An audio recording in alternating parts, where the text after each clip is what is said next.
اللهم صل على سيدنا محمد يا رب صل وسلم دائما أبدا على حبيبك.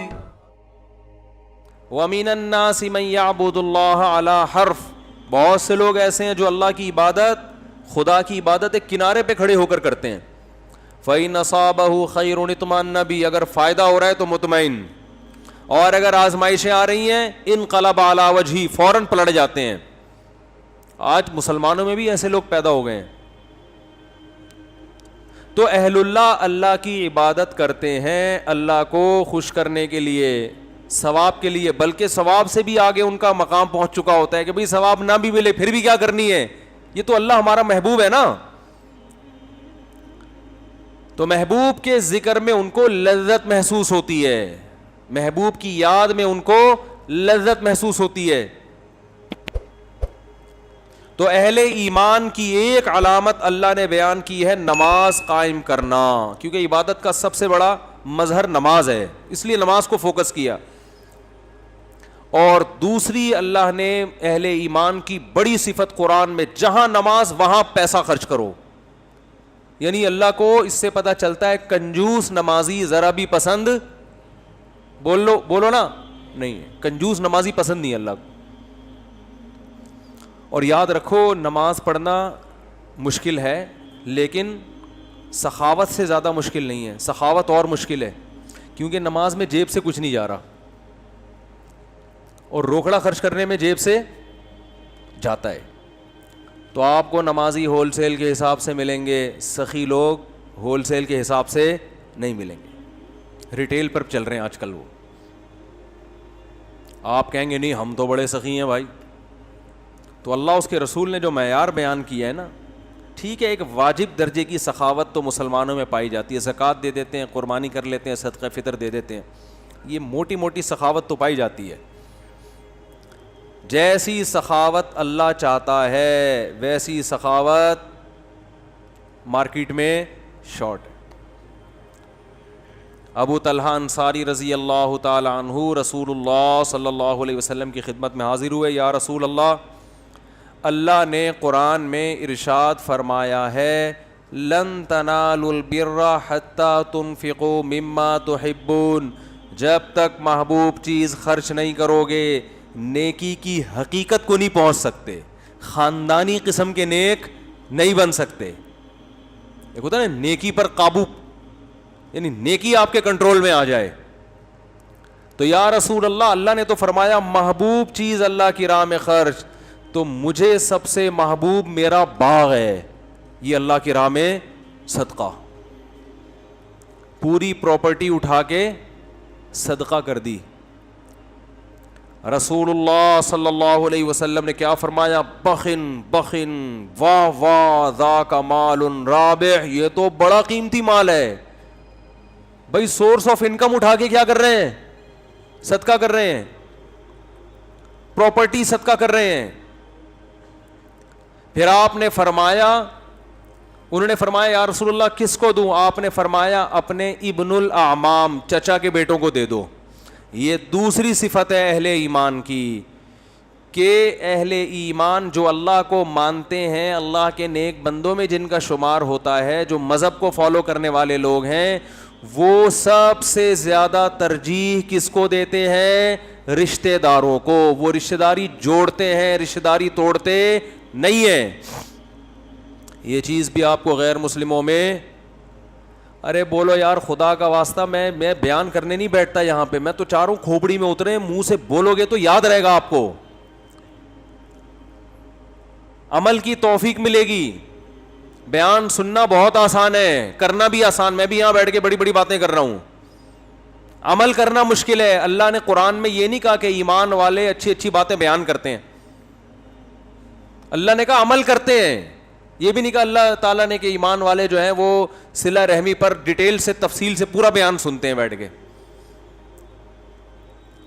بھائی اللہ نے کیا فرمایا قرآن میں کہ جو اللہ کو ماننے والے لوگ ہیں، یصلون ما امر اللہ بہ ان یوصل، اس چیز کو جوڑتے ہیں جس کو جوڑنے کا اللہ نے حکم دیا, آرڈر دیا. وہ کیا ہے؟ رشتہ داری. انداز دیکھو قرآن کا. یہ نہیں کہا رشتہ داری جوڑتے ہیں, اس چیز کو جوڑتے ہیں جس کے جوڑنے کا اللہ نے حکم دیا. نام ذکر نہیں کیا اس لیے کہ اللہ اس میں اس طرز میں یہ بتا رہے ہیں کہ جو ساری دنیا کے انسانوں کو معلوم ہے کہ اللہ نے مسلمانوں کو کس چیز کے جوڑنے کا حکم دیا ہے. وہ ایک ہی چیز ہے, اس کو ڈیفائن کرنے کی ضرورت نہیں ہے. یہ خود ترغیب کا ایک بہت بہترین ذریعہ ہے کہ وہ تو طے شدہ ہے بھائی, رشتہ داری جوڑنی ہے, ہر قیمت پہ توڑنے کا سوال ہی پیدا نہیں ہوتا. آج آپ بتاؤ, آپ کو رشتہ داری کا جو نظام ہے, فیملی کا جو سسٹم ہے, گوروں میں زیادہ مضبوط نظر آتا ہے یا مسلمانوں میں؟ مسلمانوں میں. غیر مسلموں میں زیادہ ہے یا مسلم میں؟ جتنا آج اتنے نالائق ہونے کے باوجود, مسلمان بہت نالائق ہیں, اس کے باوجود آپ کو فیملی سسٹم سب سے زیادہ خاندانی کس کا ملے گا؟ مسلمانوں کا. نہ عیسائیوں کا ایسا ملے گا, نہ یہودیوں کا ایسا ملے گا, نہ ہندوؤں کا ملے گا, نہ سکھوں کا ملے گا, کسی کا بھی نہیں.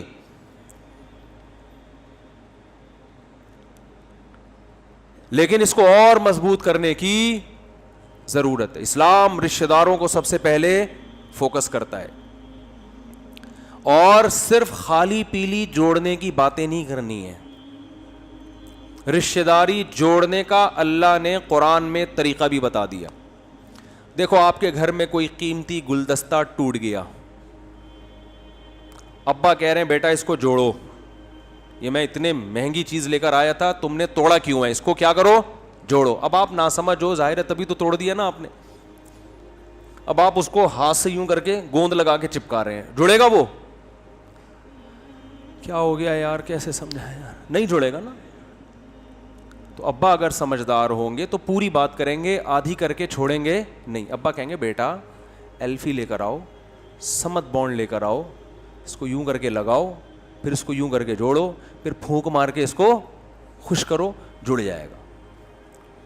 کمپیوٹر خراب ہو جائے, نہیں چل رہا ہو, نیچے پہیے لگاؤ, دھکا دو, چل جائے گا. کیا خیال ہے؟ کمپیوٹر چلانے کا یہ بھی طریقہ ہے. تو ابا اگر سمجھدار ہوں گے تو یہی کہیں گے نا کہ بیٹا اس کو ایسے کر کے جوڑا جائے. تو اللہ کو پتہ ہے کہ میری جو مخلوق ہے, انسان جن کو میں نے پیدا کیا, یہ قدم قدم پہ گائیڈنس کے محتاج ہیں. ان کو ان کے حوالے کر دوں گا تو بیڑا غرق کر دیں گے, یہ بیڑا غرق کر دیں گے, اپنا بھی اور اس زمین میں بھی فساد پھیلائیں گے. تو اس لیے اللہ نے گائیڈنس ہمیں گائیڈ کیا قرآن میں. پہلی گائیڈنس یہ کہ رشتہ داری کو کیا کرنا ہے, یہ قیمتی چیز ہے, گملے سے بھی زیادہ, اس کو کیا کرنا ہے, ٹوٹے تو جوڑ کے, بلکہ اس سے بھی پہلے کہ رشتے پیدا بھی کرنے ہیں. رشتے پیدا ہوتے ہیں نکاح سے, اولاد کی کثرت سے. نکاح نہ ہو تو رشتے مارکیٹ میں آہستہ آہستہ شارٹ. سب سے پہلا رشتہ آدم علیہ السلام کا حضرت حوا سے بنا تھا نا, ان نکاح کے ذریعے سے بنا تھا کہ نہیں بنا تھا؟ اگر اماں حوا اور حضرت آدم کی شادی نہ ہوتی تو یہ خاندان پیدا ہوتے؟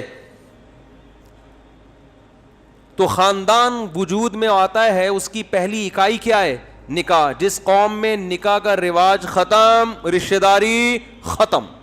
سنگل مدر, بس وہ ہوتا ہے نا, کیا کہتے ہیں, سنگل پیرنٹ, کیا کہتے ہیں یار اس, بس سنگل مدر. مدر تو سنگل ہی ہوتی ہے, دو تو نہیں ہوتی. ہم اردو میں کہہ دیتے ہیں صرف ایک عدد اماں ہیں, ابا نہیں. یعنی جتنا مختصر خاندان ہو سکتا ہے, اس سے زیادہ تو مختصر کی مثال ہی نہیں ہے نا کہ ایک اماں اور ایک بچہ. وہ تو چاہتے ہیں اس سے کلوننگ کے ذریعے اگر جو بچے پیدا ہوں گے تو شاید یہ ابا اماں بھی سسٹم ختم ہو جائے, اماں بھی نہیں رہے گی. تو اتنا, یعنی وہ انگریز نے اس خاندان کو سمیٹ کے یہاں تک لے آئے کہ ایک عدد اماں اور ایک عدد بچہ ہو, بس یہ دو رشتے ہوں, باقی کوئی بھی نہیں.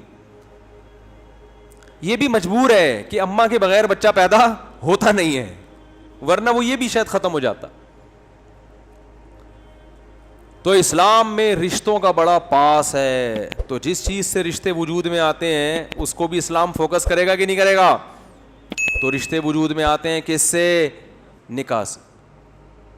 اس لیے اسلام نے حکم دیا جلدی نکاح کرو, کیونکہ رشتے اگر اسلام سے وجود میں آتے ہیں تو دیر سے نکاح کرنے میں رشتہ کمزور ہوگا, جلدی کرنے میں رشتے بولو نا مضبوط ہوں گے. تو جلدی نکاح کا حکم. پھر نکاح کے بعد اولاد ہوتی ہے. ایک خاندان تو وجود میں نکاح کرتے ہی آ جاتا ہے, سسرال والا خاندان, آپ سالے والے مل جاتے ہیں آپ کو جہیز میں. ایک اور اماں مل جاتی ہیں جن کو ساس کہا جاتا ہے. ایک اور فادر مل جاتے ہیں جس کو فادر ان لا کہا جاتا ہے, سسر کہا جاتا ہے. یہ رشتہ تو فوراً وجود میں آ گیا کہ نہیں آ گیا؟ اسلام خوش ہوتا ہے کہ دو خاندانوں میں کیا ہو گیا, بولو جوڑ. تبھی اسلام نے حکم دیا اس پہ خوشی مناؤ, ولیمہ کرو, ولیمہ, پبلک کو کھانا کھلاؤ, خوشی مناؤ. ایک سے دو خاندان ہو گئے. شادی سے پہلے آپ جاؤ سسرال, کوئی لفٹ کرائے گا آپ کو؟ 2-3 دفعہ گلی میں چکر تو لگاؤ, کتے بھونکنا شروع کر دیں گے گلی کے. لیکن جہاں نکاح ہوا جاؤ جی, کیسا پروٹوکول ملتا ہے. خوش قسمت لوگوں کو بٹھائیں گے, چائے پلائیں گے. بھائی داماد آئے ہیں, بھائی عزت دینی پڑتی ہے. تو پھر اولاد کی کثرت, کیونکہ خاندان اس سے وجود میں آتا ہے. کم ہوں گے تو خاندان کیا ہوگا, بولو نا یار, چھوٹا ہوگا. تو اس لیے اولاد کی کثرت, بڑا خاندان ہو. بہن بھائی زیادہ ہوں گے, پھر آگے ان کی اولاد ہوں گی تو ان کو چچا ماموں زیادہ ملیں گے, پھپھی چچا ماموں یہ زیادہ ملیں گے.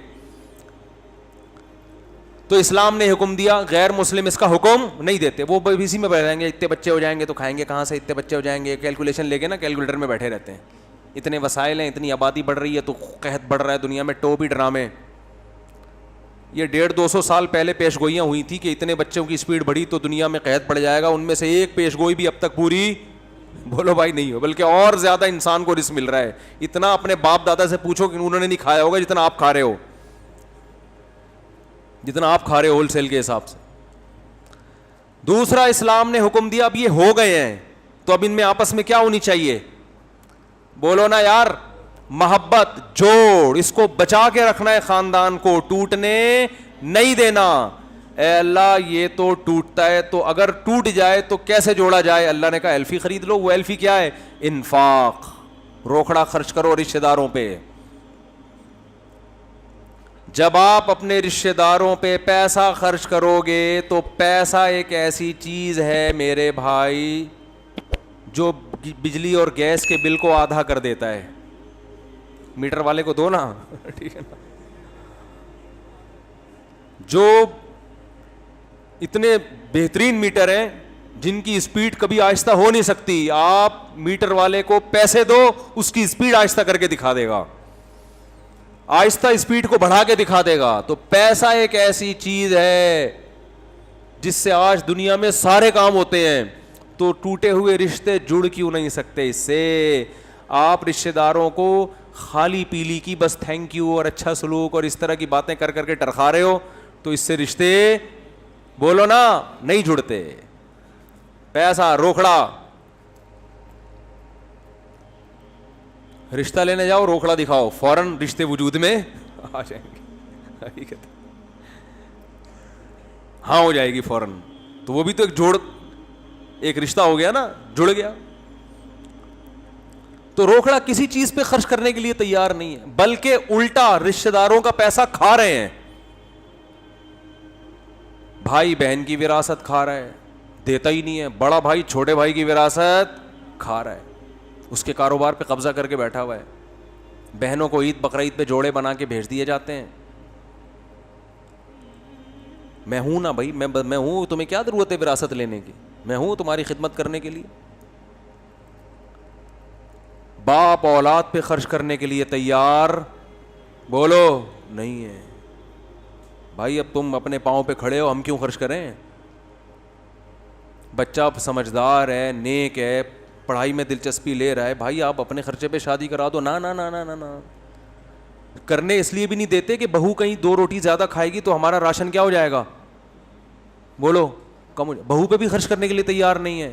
اور پھر بہو سے مطالبہ کرتے ہیں ہمیں اپنے باپ کی طرح سمجھو.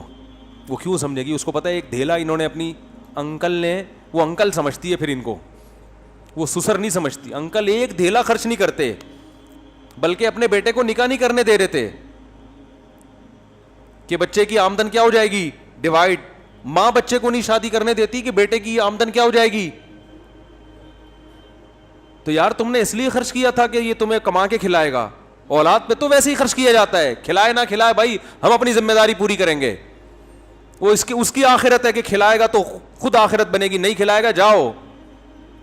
تو اللہ نے کیا فرمایا کہ جو اللہ کو ماننے والے ہیں ان کی علامت ہے یصلون ما امر اللہ بہ ان یوصل, کہ رشتہ داری کو جوڑتے ہیں. اور جوڑنے کا طریقہ اللہ نے کیا بیان کیا, وہ ایلفی کیا ہے, خرچ کرتے ہیں, خرچ. تو قرآن نے کہا خرچ کہاں سے شروع کرو, سب سے پہلے اپنے والدین. ابدأ بمن تعول, بیوی بچوں پہ خرچ کرو. بیگم سے تعلقات اچھے نہیں ہیں, خرچہ ڈبل کر دو, اگر ہیں نہیں ہے تو. اور بیگم کو بھی چاہیے کہ وہ بھی خرچ کر لیا کرے کبھی کبھار میاں پر, اور اس کا خرچہ کم کرائے. اس کا خرچ یہی ہے کہ بھائی تھوڑا خرچہ کیا کریں, کم کریں. بہت زیادہ مہنگائی بڑھ رہی ہے تو تھوڑا ہم ہلکا ہاتھ رکھ لیتے ہیں. تو شوہر کے دل میں تعلقات کیا ہوں گے, بڑھیں گے. باپ کو چاہیے اولاد پہ بولو نا خرچ کرے, تعلقات کیا ہوں گے, اچھے. اولاد کو چاہیے ماں باپ پہ خرچ کرے, تعلقات کیسے ہوں گے, اچھے ہوں گے. بھائی کو چاہیے کس پہ خرچ کرے, بہنوں پہ. بہن کو چاہیے کس پہ خرچ کرے, بھائیوں پہ. تو یہ خرچ کرنے کا جو ہمارا صرف ایک روایتی دعوتیں ہوتی ہیں. بقرعید پہ چونکہ اتنا سارا گوشت ہے وہ ضائع ہوگا تو چلو ماموں کو بلا لو یار, کھانا کھلا دو. ماموں کی کیا ہو جائے اس دفعہ, دعوت ہو جائے. بہت دنوں سے ماموں کو کی دعوت نہیں کی. بقرعید کا گوشت کہیں ٹھکانے تو لگانا ہے نا. پڑا اونٹ کا گوشت خراب ہو رہا ہے یار, بہن بھائیوں کو بلاؤ, نہاری بنا کے کھلا دو. یہ چل رہا ہے مارکیٹ میں سیٹ اپ. تو میرے بھائی سب سے بہترین ہدیہ ہے لفافے میں روکڑا ڈال کے چپکے سے پکڑا دیا کرو. بھائی کو پیسے لفافے میں ڈال کے دو, بھائی جان آپ بہت اچھے ہیں, یہ میری طرف سے آپ کو کیا ہے, گفٹ ہے. ٹھیک ہے نا. وہ کہے گا کیوں بھائی, نہ میری شادی ہو رہی ہے, نہ کوئی ویڈنگ کا کوئی موقع ہے, نہ کوئی عید. بھائی میں اس لیے دے رہا ہوں کہ آپ کیا لگتے ہیں میرے رشتے میں, بھائی لگتے ہیں. تو آج میں اپنے بھائی ہونے کا ثبوت دے رہا ہوں. بہن کو دے دو لفافے میں ڈال کے. اور اس میں قرآن کے الفاظ ہیں وَلَا تَمْنُن تَسْتَكْثِرْ, کسی پر اس نیت سے احسان مت کرو کہ یہ بھی کرے گا. پھر یہ نہ سوچا کرو آج دیتے ہیں تو پھر سوچتے رہتے ہیں یار میں تو اتنا دے رہا ہوں, اس کی جیب سے کبھی دھیلا بھی نہیں نکلا. اس سے رشتہ داری جڑنے کے بجائے کیا ہوگی, ٹوٹے گی. بھائی ہم اس لیے دے رہے ہیں کہ ہمارے گناہ زیادہ ہیں, یہ سوچا کرو. ہم نے زیادہ معاف کروانے اللہ سے, ان کے گناہ کم ہے, ان کو ضرورت نہیں ہم پہ خرچ کرنے کی. تو ہم تو اللہ کے لیے دے رہے ہیں تاکہ یہ سوچا کرو کہ میرے گناہ ان سے زیادہ ہے, مجھے زیادہ ضرورت ہے کہ میں ان کو دوں, ان کو ضرورت نہیں ہے, ان کی نیکیاں ہم سے کیا ہیں, زیادہ ہیں. تو اس طرح میرے بھائی ایمان والوں کی علامتیں اللہ بیان کرتا ہے. یہ علامتیں ہمارے اندر پیدا ہو جائیں پورے طور پر تو بڑا خاندانی معاشرہ وجود میں آئے. گھر میں بچوں کو یہ چیزیں بچپن سے سکھایا کرو, جب چھوٹے چھوٹے ہوتے ہیں نا. پب جی سے ہٹاؤ ان کو, ان چیزوں پہ لگاؤ, سمجھ رہے ہو. پھر گھر میں بچوں میں بھی کیا ہوگی, بہن بھائیوں میں آپس میں محبت ہوگی. بہن بھائی گلا گھونٹ رہے ہیں ایک دوسرے کا, لڑ رہے ہیں آپس میں, ماں باپ پریشان ہو جاتے ہیں, یہ دو ہی نکلے وہ بھی اچھے نہیں نکلے کام کے, ہم نے تو اس نیت سے دو پیدا کیے تھے کہ یہی اچھے ہوں گے, وہ ایک دوسرے کا گلا کاٹ رہے ہیں. تو اللہ تعالیٰ سے دعا ہے اہل ایمان کی یہ علامات اللہ ہمارے اندر پیدا فرمائے. مفتی طارق مسعود صاحب کے بیانات سننے کے لیے youtube.com/مفتی طارق مسعود کو سبسکرائب کریں. اور اگر آپ لائیو ویڈیو کو کبھی بھی مس نہیں کرنا چاہتے ہیں تو سبسکرائب کرنے کے بعد بیل آئیکن پہ کلک کرنا مت بھولیں. جزاک اللہ.